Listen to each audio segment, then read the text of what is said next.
Lectura del Santo Evangelio según San Mateo. En aquel tiempo, los discípulos le preguntaron a Jesús: ¿por qué dicen los escribas que primero tiene que venir Elías? Él les respondió: ciertamente Elías ha de venir y lo pondrá todo en orden. Es más, yo les aseguro a ustedes que Elías ha venido ya, pero no lo reconocieron e hicieron con él cuanto les vino en gana. Del mismo modo, el Hijo del Hombre va a padecer a manos de ellos. Entonces entendieron los discípulos que les hablaba de Juan el Bautista. Palabra del Señor.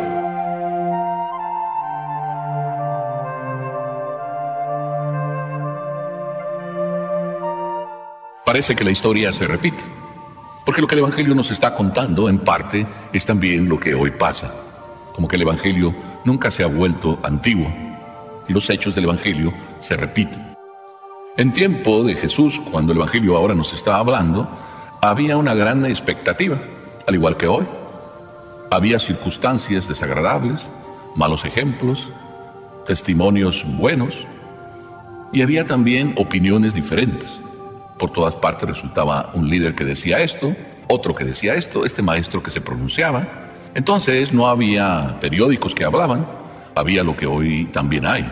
Había gente que por las calles iba diciendo las cosas que iban a pasar. Y existían los maestros a quienes acudían y les preguntaban, como conocedores entonces de todo, les preguntaban qué era lo que convenía hacer. Hoy también sucede eso. Por las circunstancias es un poco diferente, pero hoy acudimos al doctor, acudimos al psiquiatra, acudimos a la comadre, acudimos a la amiga, acudimos al que todos nos dicen que habla bien, acudimos también al brujo. Tenemos múltiples lugares a donde ir y acudir, y luego como que ya hemos acudido a todos, entonces como que se nos ocurre: voy a ir a ver al padrecito. Pero también el padrecito es X y el padrecito es Z. O sea, hay muchos padrecitos. Si nosotros somos un poquito más formados, decimos, bueno, tenemos al Papa y lo escuchamos. Entonces, el Evangelio en aquel tiempo, como nos dice aquí el Evangelio, en aquel tiempo, ¿qué pasó? Pasaba que había escribas, y los escribas eran los doctores de entonces, conocedores perfectos de la Escritura, como hay también hoy muchos conocedores que llamamos perfectos de la Escritura, de un lado o de otro, del lado católico y del lado no católico. Es más, hasta nosotros ya nos ha dado tengo que estudiar la Biblia, porque por lo menos ahí creo que está la verdad, tengo que estudiarla. Pero como no la puedo estudiar toda, ¿verdad?, porque es mucha, pues entonces voy a alguien que la conoce, a ver qué me dice. Entonces dicen los discípulos, estamos hablando de los que siguen a Jesús, y le preguntan a Jesús: ¿por qué dicen los escribas que tiene que venir primero Elías? Es decir, los maestros de la ley dicen y andan diciendo que Elías tiene que venir. Y nosotros, pues te seguimos a ti. Unos maestros dicen que Elías tiene que venir. Y tú, Jesús, no hablas de que Elías tiene que venir. A ver, explícate. Descífranos esto. Explícanos. ¿A quién seguimos? ¿A los escribas? ¿O ya nos está entrando duda también de si a ti te seguimos? ¿Qué está pasando en ese entonces? Está pasando que todos quieren seguir a los maestros y cada uno elige su maestro, ¿verdad? Y sigue a su maestro. Si yo les preguntara a ustedes si están a gusto en esta misa, a lo mejor me voy a poner yo en problemas. Si ustedes están a gusto en esta misa, a lo mejor ya desde que entraron me vieron a mí, hoy no, mejor voy a venir a la misa de la tarde. O a lo mejor dicen: ay, qué bueno que está el Padre. Si esto lo aplicamos al día de mañana, domingo, entonces ustedes a veces preguntan: Padre, ¿quién va a celebrar la misa? Y a veces puedo responder yo: pues no lo sé. Ay, pues es que quiero saberlo para saber a qué misa venir. Entonces quiere decir que ustedes también tienen su maestro, el padre que les gusta, con el padre que se entienden, el padre que habla bonito, y no voy a venir con el padre que regaña. ¿Verdad que sí? ¿Verdad que pasa eso? Es normal que pase, no crean que yo estoy como diciendo que está mal. Es normal que nos guste estar con alguien que consideramos que puede ser nuestro guía, que puede ser nuestro maestro, con el que nos podemos entender bien, por lo que sea, ¿no? Por el carácter, la personalidad, el modo de hablar, el espíritu con que comprende, con que escucha, con que habla, con que dirige, y pónganle ustedes todo lo que tienen en la cabeza. Es normal, Pues en tiempo de Jesús era lo mismo. Aquí no dice el Evangelio quién de los discípulos le preguntó a Jesús. Pero si nos remontamos al Evangelio, resulta que Andrés y Juan eran discípulos de Juan Bautista. Y dejaron a Juan Bautista y de repente se fueron con Jesús. Pero mientras Jesús estaba ya predicando y seguía a Juan, otros mejor seguían a Juan. Y a lo mejor seguían a Juan, como el Evangelio nos dice, porque Juan era más austero y como que en cierta manera podría ser más creíble. Y Jesús, pues era amigo de borrachos y vividores. Esa es la crítica que hay en el Evangelio, ¿verdad? Algunos entonces a Jesús no lo querían seguir porque él se anda juntando con los pecadores. Juan es como más creíble. Es más, Juan hasta se metió con Herodes y le dijo las cosas claras. Como que Juan podría ser más creíble, ¿verdad? Porque con su austeridad y con su vida tan coherente llamaba la atención. Hoy podemos decir quién es más coherente, Juan o Jesús. Podemos decir las dos cosas, los dos son coherentes. Pero si esto lo aplicamos a la vida de hoy, también podemos hacer la misma afirmación. De todos los maestros que nosotros queremos seguir, ¿cuál es el más coherente?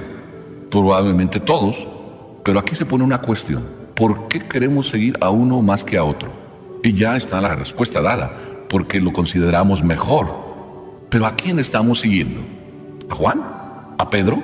¿A Santiago? ¿Porque es mejor? ¿Y descartamos al otro porque lo consideramos peor? Entonces el problema está bien claro. Jesús dice que Elías ya vino.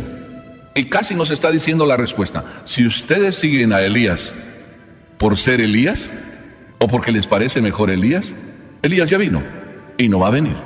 Si ustedes siguen a Pedro por ser Pedro, o porque lo consideran mejor el padre Pedro que el padre Juan, hay algo que no está bien. Estamos siguiendo a una persona y los maestros pasan. Jesús ya nos está diciendo, ustedes quisieron seguir a Elías o están esperando seguir a Elías porque se avisa que Elías va a venir.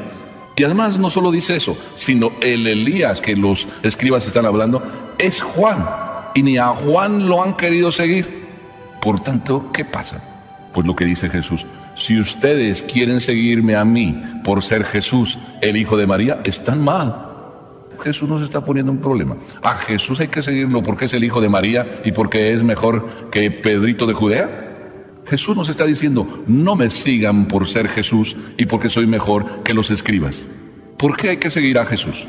Porque lo que nos dice, no nos lo dice por ser el hijo de María. Nos lo dice porque Él es un maestro, sí, pero es más que un maestro. Porque todos los maestros que lo seguimos, porque se llaman Pedro o Juan, son maestros desechables. Pasan, son desechables. Por eso cuando estamos siguiendo a un maestro, porque creemos que es el mejor, algún día nos va a parecer peor y en ese instante lo vamos a desechar. O algún día va a decir algo que no nos guste y ya lo vamos a desechar. ¿Verdad que pasa?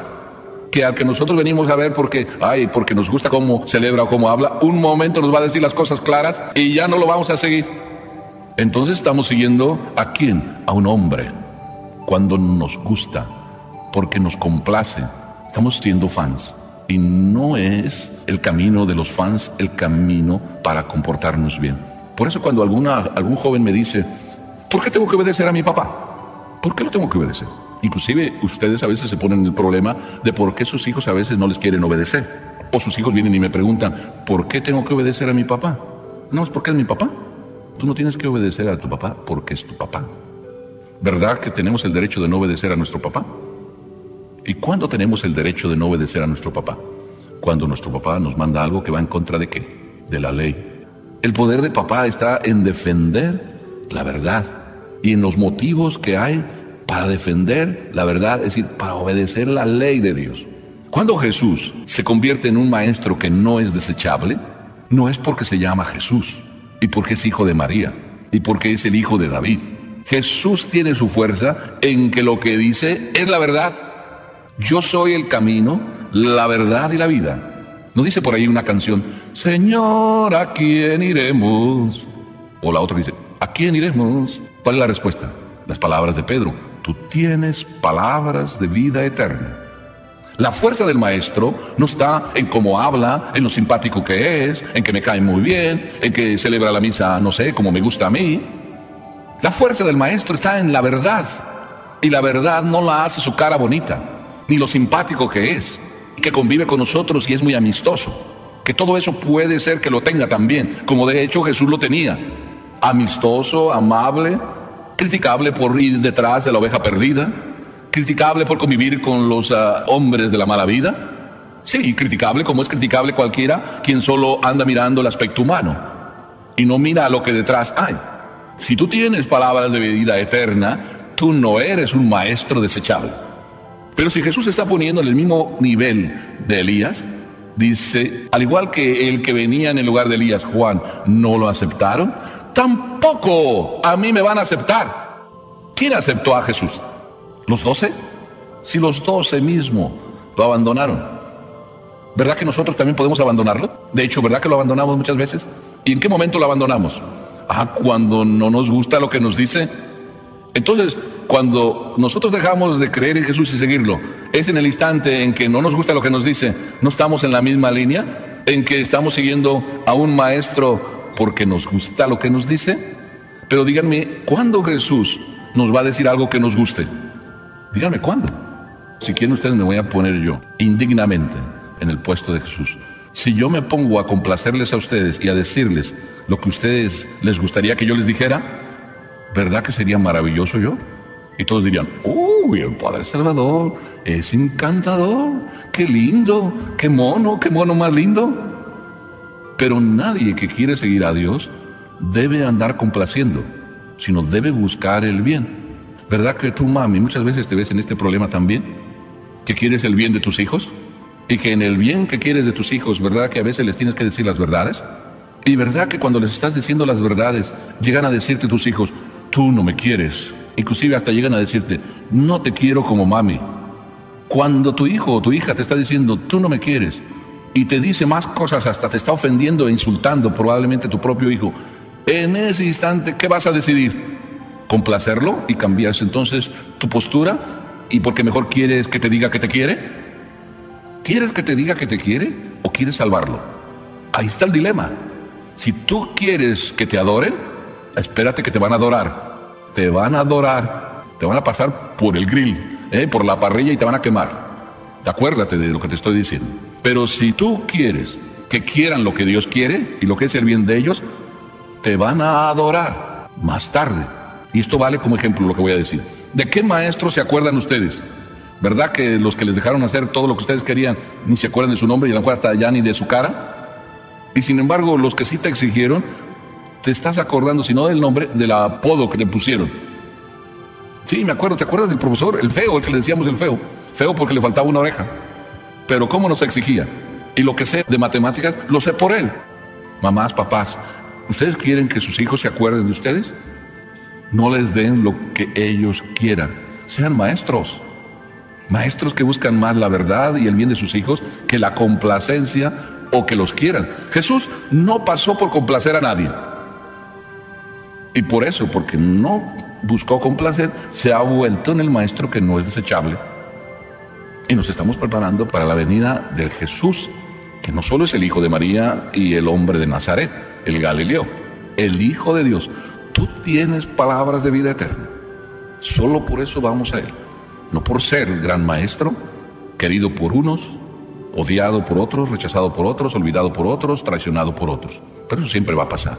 Yo les aseguro que si así vamos viviendo, como dije antes, no solo nos van a adorar el día de mañana, sino sobre todo, por ser maestros que buscan la verdad, vamos a ser queridos por Dios. Dios se va a maravillar de los hijos que tiene. Y no nos va a sorprender que nos diga a Jesús al final de nuestra vida, ven, hijo mío, porque fuiste fiel en lo poco, ven a gozar de lo que yo te tenía preparado desde la eternidad.